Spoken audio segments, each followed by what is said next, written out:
శ్రీ గురుభ్యో నమః. గురుర్బ్రహ్మా గురుర్విష్ణు గురుర్దేవో మహేశ్వరః. గురుః సాక్షాత్ పరం బ్రహ్మ తస్మై శ్రీ గురవే నమః. అస్మద్గురుభ్యో నమః. గురుచరణారవిందాభ్యాం నమః.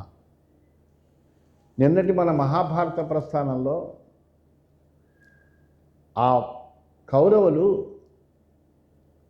ఎంత జరిగినప్పటికీ ఇంకా పాండవుల్ని ఏదో రకంగా హింసించాలి, ఏదో రకంగా పరాభవం చెయ్యాలి అనేటువంటి ఉద్దేశంతో తమ దగ్గరకు వచ్చినటువంటి దూర్వాస మహామునితోటి చాలా చక్కగా ప్రవర్తించినటువంటి వాళ్ళై, అతని మెప్పు సంపాదించినటువంటి వాళ్ళై ఆయన్ని పాండవుల దగ్గరికి సశిష్య సమేతంగా వెళ్ళవలసిందిగా ప్రార్థించారు. దాంతో ఆ దూర్వాస మహాముని పాండవులను చూడడం కోసమని ఆయన బయలుదేరి వెళ్తానని మాటిచ్చాడు. దాంతో చాలా ఆనందపడిపోయారు.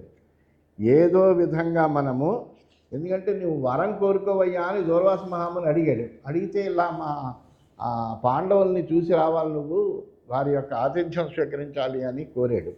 అందువలన అక్కడికి వెళ్ళేటప్పటికీ వాళ్ళు చాలా ఆనందపడ్డారు, సంతోషచిత్తులయ్యి ఉన్నట్టు వాళ్ళందరూ కూడా.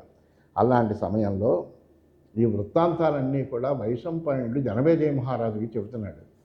ఆ వైశంపాయనుడు అంటున్నాడు, తదకదాచిద్ దుర్వాసాః సుఖాసీనాంస్తు పాండవాన్ భుక్త్వా చావస్థితాం కృష్ణాం జ్ఞాత్వా తస్మిన్ వనే మునిః అభ్యాగచ్చత్ పరివృతః శిష్యైరైత సన్మితైః. వైశంపాయనుడు చెబుతున్నాడు, జనమేజయ మహారాజా, ఈ విధంగా ఉండగా ఒకానొక రోజున పాండవులందరూ కూడా సుఖాసీనులే ఉన్నారు, హాయిగా కూర్చుని ఉన్నారు. ద్రౌపది కూడా భోజనం చేసి కూర్చుని ఉండడం తెలుసుకుని ఆ దూర్వాస మహాముని 10,000 మంది శిష్యులతో కూడి ఆ వనానికి వచ్చాట. దృష్ట్వా ఆయాంతం తమతిథిం సచ రాజా యుధిష్ఠిరః జగామాభిముఖ శ్రీమాన్ సహ భ్రాతృభిరచ్యుతః తస్మై బద్ధాంజలిం సమ్యక్ ఉపవేశ్య వరాసనే విధివత్ పూజయిత్వా తం ఆతిథ్యేన న్యమంత్రయత్ ఆహ్నికం భగవన్ కృత్వా శీఘ్రమేహీతి చాబ్రవీత్. ఆ వచ్చినటువంటి అతిథిని చూశాడు, మహదానందపడిపోయాడు. ఎందుకంటే అంతటి మహాత్ముడైనటువంటి దూర్వాస మహాముని తమను చూడడానికి తమ దగ్గరికి వచ్చాడు అనేటప్పటికీ ధర్మరాజుకి అమితమైనటువంటి ఆనందం కలిగింది. ఎంతటి మహర్షులను చూసినా, గొప్ప గొప్ప జ్ఞానుల్ని చూసినా, యోగుల్ని చూసినా ధర్మరాజు యొక్క హృదయం ఆనందభరితమవుతుంది. అట్లా చూడగానే అతను ఎదురేగి వెళ్ళాడు. వెళ్ళి గబగబా ఆయనకి నమస్కారం చేశాడు, ఆయన్ని ఆహ్వానించాడు, ఉత్తమమైనటువంటి ఆసనం మీద కూర్చోబెట్టాడు, విధిపూర్వకంగా పూజించాడు, ఆతిథ్యం ఇవ్వాలనుకున్నాడు. అనుకున్నటువంటి వాడే ఆయనతోటి, మహానుభావ, మీరు మీ ఆహ్నికాన్ని పూర్తి చేసుకుని శీఘ్రంగా రండి అని ఆయన్ని ఆహ్వానించాడు. జగామచ ముని సోపి స్నాతుం శిష్యైః సహా నఘః భోజయేత్ సహ శిష్యం మాం అవిచింతయన్ న్యమజ్జత్ సలిలే చాపి మునిసంఘః సమాహితః. ఆ మహాముని కూడా శిష్య సహితుడమైనటువంటి నాకు ఇప్పుడు ఎలా భోజనం పెట్టగలడు ఇతడు? ఎందుకంటే నేను 10,000 మంది శిష్యులతో వచ్చాను. ఈ వరంలో 10,000 మంది శిష్యులకి నాకు ఈయన ఆతిథ్యాన్ని ఎలా నిర్వర్తించగలడు అని అనుకున్నాడు. ఒకసారి సరే ఏదో అవుతుందిలే అని అనుకున్నాడు. ఆలోచనను దూరం చేసుకున్నాడు. శిష్యులతో కలిసి వెళ్ళి స్నానానికి వెళ్ళాడు. ముళ్ళందరూ కూడా స్నానాలు చేశారు, ధ్యాన నిమగ్నులయ్యారు. ఏతస్మిన్నంతరే రాజన్ ద్రౌపదీ యోషితాంబర చింతామవాప పరమమన్నహేతో పతివ్రత. ఈ లోపల అక్కడ ఉండేటువంటి ద్రౌపది కంగారు పడింది. అలాగే వీళ్ళందరికీ ఇప్పుడు భోజన సదుపాయం కలిగించడం ఎలాగా? ఆయన ఆహ్వానించాడు, ఇప్పుడు వీళ్ళకి భోజనం అంతా కూడా ఏర్పాటు చేయాలి, ఏం చేయాలి అనే పతివ్రత అయినటువంటి ద్రౌపది అన్నం గురించి చాలా వ్యాకుల పడింత. సా చింతయంతి చ యదా నాన్నహేతుమనిందత అవిందత మనసా చింతయామాస కృష్ణం కంసనిషూదనం. అటువంటి పరిస్థితుల్లో ఆమె ఏం చేస్తుంది? ఎంత ఆలోచించినా ఇప్పుడు వీళ్ళకి భోజనం పెట్టడానికి తన దగ్గర ఏమి సంబారాలు లేవే, ఎలా పెట్టగలదు అనేటువంటి ఉపాయం తెలవనటువంటిదై ఇంక ఏమీ చేయలేనటువంటి పరిస్థితుల్లో అనన్య చింతనయే ఆ కంసారి అయినటువంటి శ్రీకృష్ణ భగవానుడిని మనస్సులో ధ్యానించిందిట.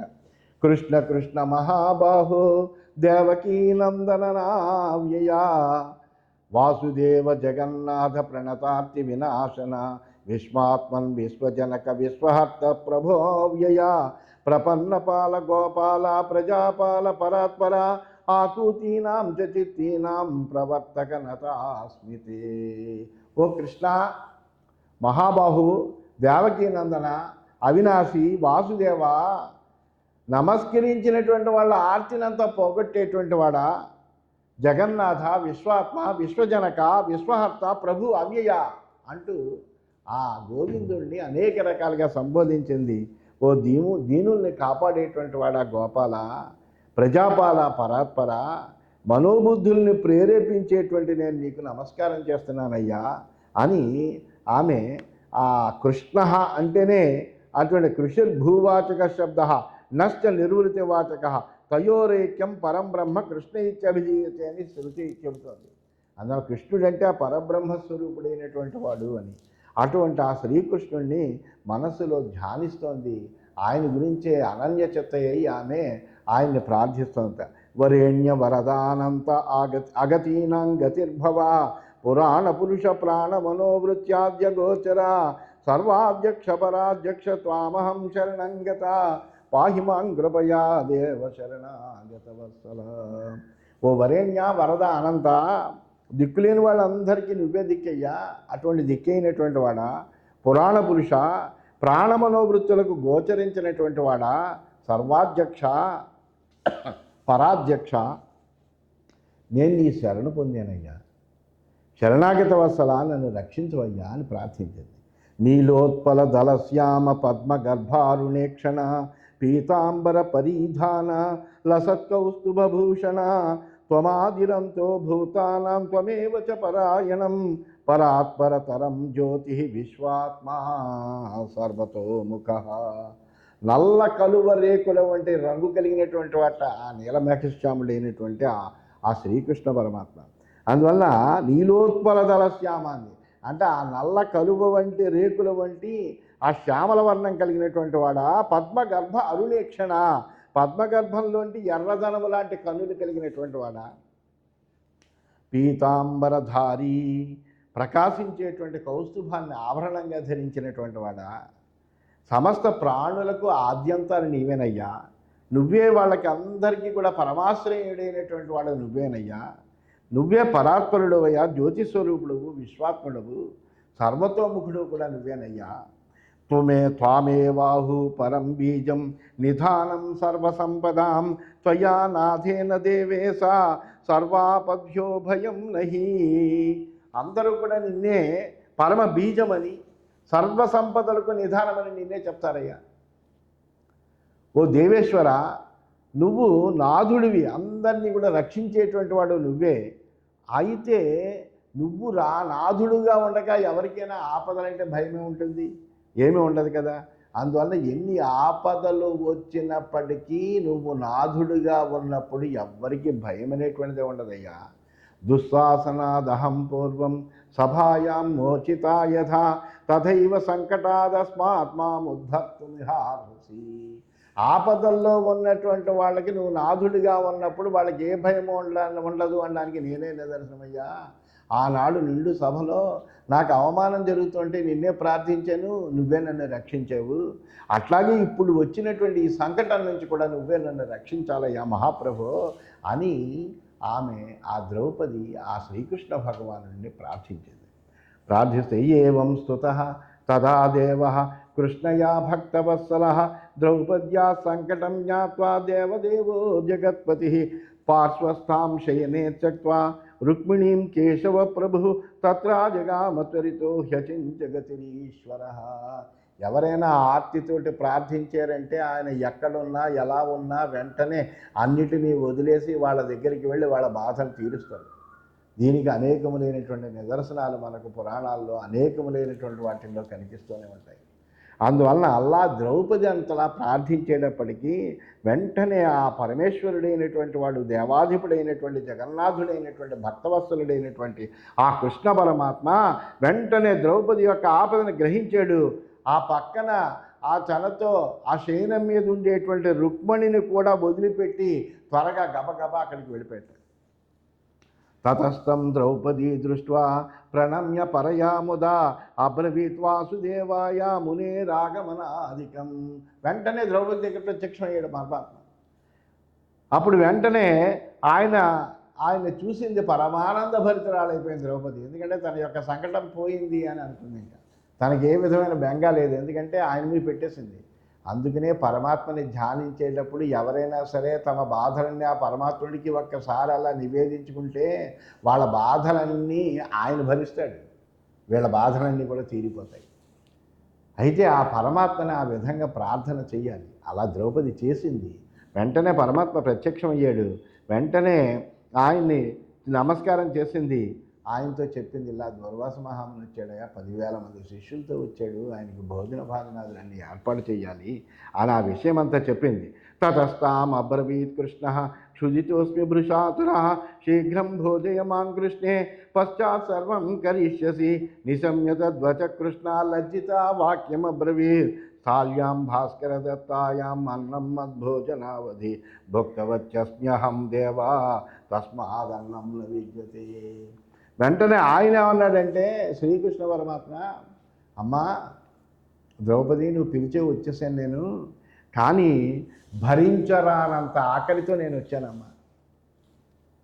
అందువల్ల వెంటనే ముందర అన్నం పెట్టు, తర్వాత మిగిలినటువంటి వాటి విషయం చూద్దాము అన్నాడు. అనేటప్పటికీ నువ్వు అడిగినటువంటి ఏ పనైనా నేను తర్వాత చేస్తాను, కాస్త ముందర అన్నం పెట్టాను నేను అనేటప్పటికీ ఆమె సిగ్గుతో కుంచించిపోయింది. అయ్యో, పరమాత్ముడు అన్నటువంటి శ్రీకృష్ణుడే వచ్చి నన్ను అన్నం పెట్టమని అడిగితే నేను ఆయనకి ఎట్లాగ భోజనం పెట్టలేనటువంటి పరిస్థితుల్లో ఉన్నాను అని సిగ్గుపడుతూ ఈ విధంగా అందుట. సూర్యదేవుడు ఇచ్చినటువంటి అక్షయ పాత్ర అయ్యా ఇది, నా భోజనం అయ్యే వరకే ఇది పనిచేస్తుంది, ఇప్పుడు నా భోజనం అయిపోయిందయ్యా, అందుకని ఇందులో ఇంకా అన్నం దొరకదు అని అందుట.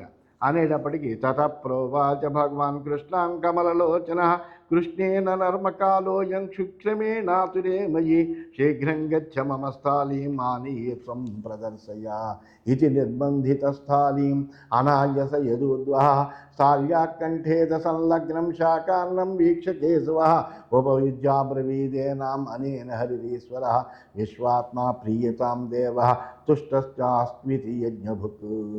అప్పుడు వెంటనే ఆ భగవానుడైనటువంటి ఆ శ్రీకృష్ణ పరమాత్మ ద్రౌపదితో అన్నట్ట, ద్రౌపది నువ్వు ఇంత వేళాకోళం ఆడకప్పుడు ఆకలితో వచ్చాను నేను, నాకు భోజనం పెట్టవమ్మా, అలసిపోయి ఉన్నాను నేను, వెళ్ళి వెంటనే ఆ పాత్ర తీసుకొచ్చి నాకు చూపించు అని బలవంతంగా పాత్రను తెప్పించేటప్పటికి ఆ కేశవుడు ఆ పాత్రను చూశాడు. ఆ పాత్ర యొక్క అంచుకుని ఉంటున్నటువంటి ఒక తోటకూర ఆకు మొక్క ఉంది అందులో, శాకాన్ని అది చూసి వెంటనే దాన్ని ఇలా తీసుకుని ఆయన నోట్లో వేసుకుని తిన్నాడు. తిని ఈ విధంగా అన్నట్ట, ఏమనంటే విశ్వాత్మ ప్రీయతాం దేవ తుష్టశ్చాస్పీతి యజ్ఞభోక్త అని. ఆ విశ్వాత్ముడు యజ్ఞభోక్త సర్వేశ్వరుడైనటువంటి భగవంతుడు శ్రీహరి సంతోషించుగాక, తృప్తి చెందుగాక అని అన్నట్ట. అనేసేటప్పటికీ ఆకారయ మునీన్ శీఘ్రం భోజనాయేతి చాబ్రవీత్ సహదేవం మహాబాహు కృష్ణ క్లేశ వినాశన అని ఆ విధంగా చెప్పినటువంటి వాడై ఆ శ్రీకృష్ణ పరమాత్మ వెంటనే సహదేవుణ్ణి పిలిచి ఆ మున్నందరినీ వెంటనే భోజనానికి రమ్మనవయ్యా పిలు అని అన్నట్ట. తతో జగామ త్వరిత సహదేవో మహాయసాః ఆకారయంతు తాన్ సర్వాన్ భోజనార్థం నృపోత్తమ స్నాతుం గతం దేవనద్యాం దుర్వాస ప్రభృతీన్ మునీన్. వెంటనే ఆ శ్రీకృష్ణ పరమాత్మ చెప్పిన వెంటనే ఆ సహదేవుడు ఆ దేవనదిలో స్నానం చేయడానికి వెళ్ళినటువంటి దూర్వాసులు మొదలైన ఆ ముళ్ళందరినీ కూడా భోజనం కోసం పిలవడానికి అక్కడికి వెళ్ళేటప్పటికీ తే చావతీర్ణాః సలిలే కృతవంతో అఘమర్షణం దృష్ట్వోద్గారాన్ సాన్నరసాన్ తృప్త్వా పరమయాయుతాః ఉత్తీర్య సలిలా తస్మాత్ దృష్టవంతః పరస్పరం దుర్వాససమభ్రేక్ష్య తే సర్వే మునయో బ్రువన్ రాజ్ఞా హి కారయత్వాన్నం వయం స్నాతుం సమాగతాః ఆకంఠతృప్తా విప్రర్షే కిం స్విద్భుంజామహే వయం వృధా పాకః కృతోస్మాభిః తత్ర కిం కరవామహే. అక్కడ నీటిలో దిగి వాళ్ళందరూ కూడా అఘమర్షణ మంత్రాన్ని జపిస్తున్నటువంటి ఆ మునులందరికీ కూడా పరమతృప్తి కలిగిందిట. అన్నరసంతో కూడినటువంటి శ్రేణుపులన్నీ వచ్చాయట. ఎందుకంటే ఆయన అందులో ఉండేటువంటి ఆ మెతుకుని నోట్లో వేసుకుని విశ్వాత్మ ప్రియతాం దేవ పృష్టశ్చాస్త్రీతి యజ్ఞభుక్ అని అన్నాడు. అందువలన దానితోటి ఆ కేశవుడు నోట్లో వేసుకునేటప్పటికి వీళ్ళందరికీ కూడా కడుపులు కూడా నిండిపోయేట. దాంతో అది గమనించి ఆ నీటిలో నుండి బయటకు వచ్చి ఒకళ్ళనొకళ్ళు చూసుకుంటూ ఆ దూర్వాసములను చూసి వాళ్ళందరూ ఇలా అన్నట్ట, విప్రోత్తమ ఆ యుధిష్ఠిరుడికి అన్నం సిద్ధం చేయించమని చెప్పి మనం స్నానానికి వచ్చాము, కానీ మనం చూస్తే ఇప్పుడు గొంతు వరకు కూడా ఆగలము భుక్వా, ఎలా అయితే ఈ కంఠం వరకు కూడా తినేసినటువంటి వాళ్ళు ఎలా ఉంటామో అలా ఉంది మన శరీర పరిస్థితి అంతా కూడా. గొంతు వరకు తృప్తిగా ఉంది, ఇప్పుడు మనం అన్నం ఏం తింటామయ్యా, మనం సిద్ధం చేయించినటువంటి అన్నం అంతా వ్యర్థం అవుతుంది, ఇప్పుడు మనం ఏం చెయ్యాలి అని అడిగాడు. దాంతో అప్పుడు దూర్వాస మహాముని అంటున్నాడు, వృధా పాకేన రాజర్షి అపరాధ కృతో మహాన్ మాస్మాన్ అధాక్షుర్దృష్ట్వైవ పాండవాః క్రూరచక్షుషా శ్రుత్వానుభావం రాజర్షే అంబరీషస్య ధీమతః బిభేమి సుతరాం విప్రా హరిపాదాశ్రయా జనా పాండవాశ్చ మహాత్మానః సర్వే ధర్మపరాయణాః శూరాశ్చ కృతవిద్యాశ్చ వ్రతినః తపసి స్థితాః సదాచారరతా నిత్యం వాసుదేవపరాయణాః క్రుద్ధాస్తే నిర్దహేయుర్వై తోలరాశిమివానలః తత ఏతాన్ అపృష్ట్వైవ శిష్యాః శీఘ్రం పలాయత. అప్పుడు దూర్వాస మహాముని చెబుతున్నాడు, అనవసరంగా అన్నం వండించాము, ఆ రాజర్షి అయినటువంటి యుధిష్ఠిరుడి పట్ల చాలా పెద్ద అపరాధం చేశాం మనము. ఆ పాండవులు క్రూర దృష్టితో చూసి మనల్ని భస్మం చేయరు కదా, ఎందుకంటే పూర్వం ఒకసారి ఇటువంటి గొడవ మనకు వచ్చి పడింది, ఆ రాజర్షి అయినటువంటి అంబరీషంతో కలిగినటువంటి అనుభవం గుర్తుకొచ్చింది. ఎందుకంటే హరిపాదాల్ని ఆశ్రయించినటువంటి భక్తజనులకి ఎవరైనా ద్రోహం తలబడితే వాళ్ళు చాలా కష్టాలను అనుభవించవలసి వస్తుంది. ఎందుకని అలా అటువంటి హరిపాదాలను ఆశ్రయించినటువంటి భక్తజనుల గుర్చే చాలా భయపడుతూ ఉంటాను నేను. వీళ్ళు ఎటువంటి వాళ్ళు? శూరులు, పండితులు, వ్రతపరాయణులు, తపస్సులు, సదాచార రతులు. అంతేకాదు నిత్యము వాసుదేవుణ్ణే పరమాశ్రయంగా పొందినటువంటి వాళ్ళు. ఎందుకంటే వీళ్లతోటి ఎప్పుడు ఆ వాసుదేవుడు ఉంటాడు. అందువల్ల వాళ్ళు కోపగించారు అంటే నిప్పు దూదిని కాల్చినట్టుగా మనందరినీ దహించి వేస్తుంది సుమా. అందువల్ల శిష్యులారా వాళ్ళని ఏమి అడగకుండా వెంటనే ఇక్కడి నుంచి అంతా వెళ్ళిపోండి అన్నారు. ఇత్యుక్తాస్తే ద్విజా సర్వే మునినా గురునా తదా పాండవేభ్యో భృసంభీతా దుద్రువస్తే దిశో దిశ. తమ గురువైనటువంటి దూర్వాస మహాముని అలా చెప్పగానే ఆ బ్రాహ్మణులందరూ కూడా పాండవులకు భయపడి అందరూ కూడా తలో దిక్కుకి పారిపోయారు. సహదేవో దేవనద్యాం అపశ్యన్ముని సత్తమాన్ తీర్థేషు ఇతస్తతస్తస్యా విచచార గివేష్యన్. ఆ సహదేవుడు ఆ దేవనదిలో మునీశ్వరులు ఎవరు కనిపించలేదు. అక్కడికి వచ్చేటప్పటికి ఇటువంటి తిరుగుతున్నారు. ఆ నదీ తీర్థాల్లో వాళ్ళ కోసం వెతుకుతూ తిరుగుతున్నట్ట.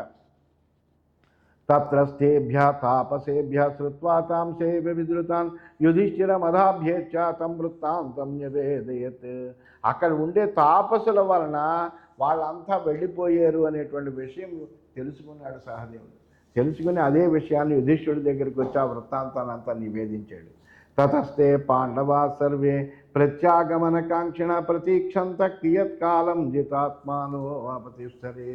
ఆ తర్వాత ఆ పాండవుల పాపము వాళ్ళు తిరిగి వస్తారనే ఆశతో చాలాసేపు అట్లాగా వాళ్ళ కోసం ఎదురు చూస్తూ ఉండిపోయారట. నిషీధే అభ్యేత్య చాకస్మాత్ అస్మాన్ స ఛలయిష్యతి కథంచ నిస్తరేమాస్మాత్ దైవోపసాదిత ఇది చింతాపరాం దృష్ట్వా నిశ్వసంతో ముహుర్ముహు ఉవాచ వచనం శ్రీమాన్ కృష్ణ ప్రత్యక్షతాం గతః. అయితే అర్ధరాత్రి వేళ వచ్చి అకస్మాత్తుగా అతడు మనల్ని మోసగిస్తాడు.